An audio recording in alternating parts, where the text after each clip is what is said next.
In today's video, I'm going to teach you how to add PDF file to Webflow. Quick tutorial. We'll walk through a quick and reliable way to display a PDF on your Webflow site by using a simple embed widget. Start by heading to your Webflow dashboard so your site is ready to edit in a moment. Keep that tab handy. We'll come back to it after we generate the embed. Next, open a new tab and go to Elfsight. Click Explore Widgets to browse their library, then use the search bar to find the PDF Embed widget. When you see it, select PDF Embed and click Create Widget for free. This opens the editor with a set of ready-made templates. Pick a template that matches how you want the PDF to appear, whether that's a clean viewer, a compact card, or a full page, and then click Continue with this template. When you're happy with the preview, click Add to Website for free. You'll now see the publish flow. Click Publish to generate your embed.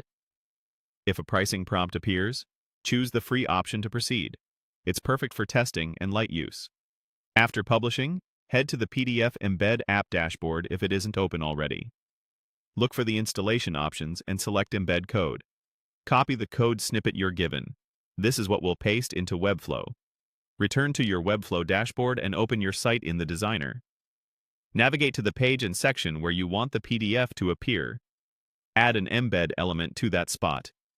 If you don't see it right away, use the Add Panel's search to find Embed.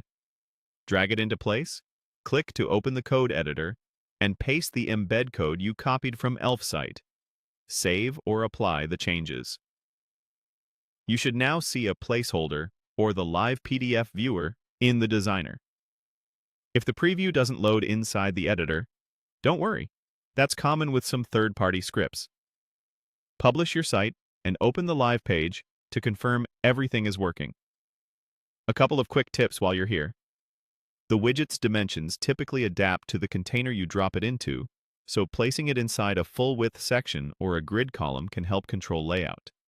If your PDF is hosted externally, make sure it's publicly accessible so the viewer can load it. And if you want to fine-tune the toolbar, zoom, or initial page, you can return to the Elfsight editor, make changes, click Publish again, and the updates will reflect automatically on your site. That's it. Your PDF is now embedded in Webflow with